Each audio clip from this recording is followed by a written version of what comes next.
Clarehaven has a rich history of producing winners at the Qatar Goodwood Festival, including Stradivarius's 4 epic back-to-back victories in the Qatar Goodwood Cup. So we've come down here to speak to Thady Gosden to hear about him and his father's team of runners, including the great stayer, Trawlerman. The Qatar Goodwood Festival is very much on the horizon. What's the mood in the camp? Well, you know, it's a wonderful meeting, one of the great summer meetings in the UK, of course.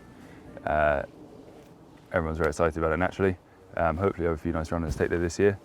And yeah, you know, it's when the sun's shining like it is here, down there, there's no better place to be, really. You'd have grown up going to the Qatar Goodwood Festival and you'd obviously seen its success that this yard produced there.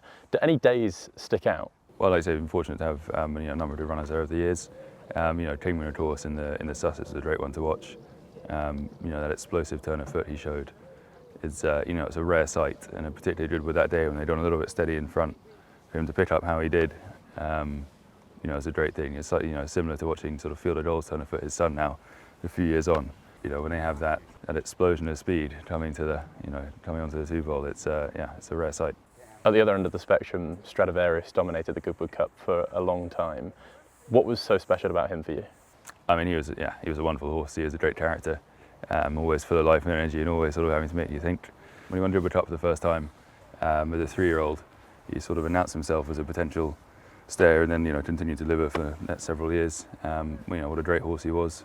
For his own breed of Bjorn Nielsen, everyone here, and you know, some great memories there, of course. He was a super horse, and this year you go to the Group 1 Qatar Goodwood Cup with Trawlerman, coming off the back of a first run this season in the Ascot Gold Cup. What a race that was. How's he come out of it? Yeah, it's done it very well. Like you say, it was a, you know, tough ask to go there first time over 2.5 miles in Ascot. But he came on it very well. You know, ran a huge race, only just beaten by younger horse. And of course, the weights now have leveled up again. So we had to give Stradivarius a pound there at Ascot. We now got that pound back. So hopefully that should help. And you know, the drop back to the 2 miles. He's never run a Goodwood Cup before, but he has run a Goodwood before. He won there as a 4-year-old over 1.6 mile, albeit in a handicap. But it's a track, you know, he should handle well. He's a well-balanced individual, and yeah, he goes under order. His interrupted preparation to the Ascot Gold Cup was well documented. How much are you expecting, therefore, going towards the Goodwood Cup? How much more are you expecting? Well, you know, you can see at home he's come in for his training. He's sharpened up for a little bit, and of course he's finishing out a bit better. You know, in terms of that base fitness, it adds a little bit more having a prep run, and as you said, it was through circumstances. Seasons had a slightly different structure to last year. Last year he'd had 2 runs coming into the Ascot Gold Cup. This year hasn't had any, so you'd expect him to show he's taken a nice step forward there at the track on Thursday. Back down to 2 miles, quicker surface, a quick 2 miles. Is that going to suit him? Possibly, you know, he's a horse who stays very well.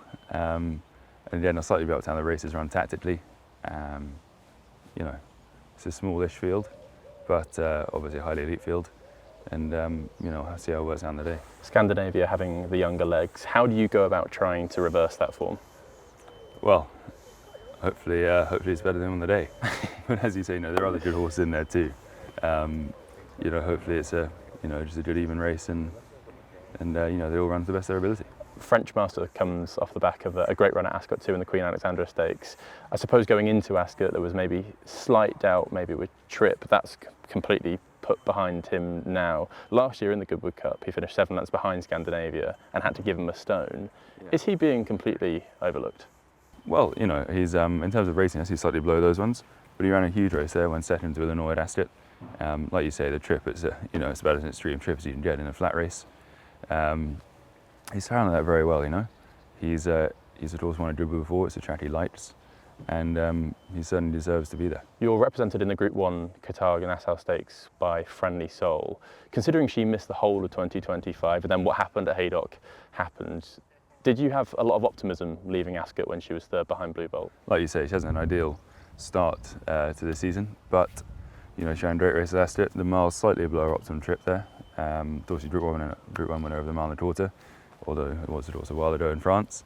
But she's coming at Ascot in great shape, and you know, the step up to the mile and a quarter should suit her well. That 3-year-old form looks red hot. Beat Kalpana, she beat Fallen Angel, she beat Running Lion.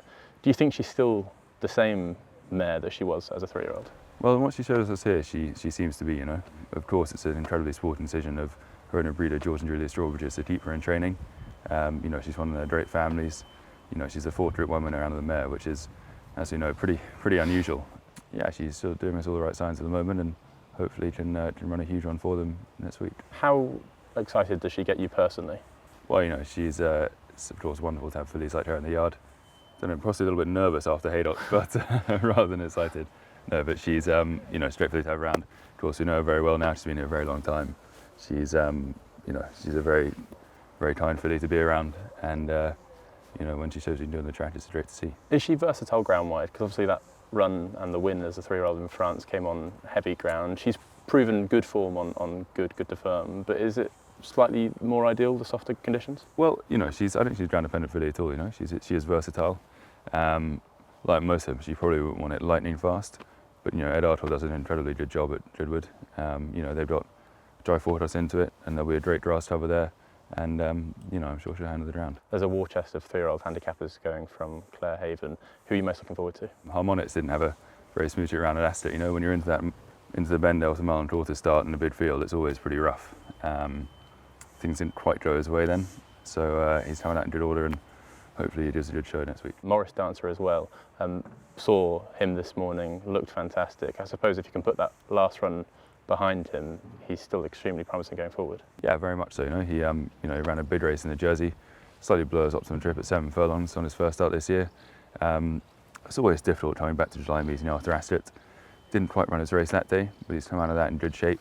And yeah, you know, it's he's quite a neat horse, so you think the track will suit him well, and you know, he goes in good nick. Valedictory possibly goes for the Coral Goodwood handicap or the summer handicap as well. Why has the penny dropped with him? Well, I think mainly because we started running him over his ideal trip. We didn't want to go straight there. You know, doing tougher runs below it beforehand, but his last 2 starts over the mile 6, he's shown that that's where he should be, and he's improved at both of them. Is the Ebor under consideration? Possibly. You know, it also has to draft a bid in the weights. But we'll see how things go next week and then make a decision from there. Were you expecting that improvement from what you've seen at home? Possibly. You know, he's a horse, he's by a tracksman.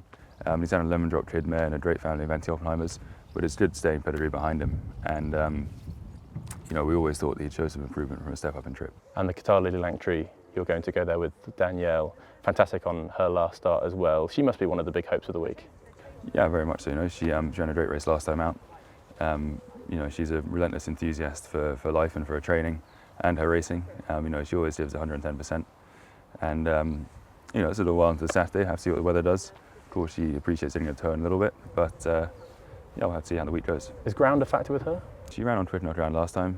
She ran a good race. You know, she was winning at York, but it's yeah, I think, you know, like a lot of them do, like hitting a turn a bit. I know this is going to be hard because you go there with a really good team, but if I had to pin you down to 1 or 2 that you were most looking forward to, or you might think are your best chances of the week, who would they be? Well, you know, it's always great to see Trawlerman back out. He's, you know, he's a home-bred to Dolphins, and I think to have a horse like him for them, hopefully is one that everyone gets excited about. Hopefully it's a great race as well for, you know, the Trousers Goodwood and the spectators. But you know, for the slightly more under the radar ones, I guess, you know, Harmonix, as I said, he, you know, didn't have a great trip round at Ascot, and hopefully he'll be able to show what, you know, what ability he has there next week. Thady, thanks. Good luck. Pleasure. Cheers. Thanks.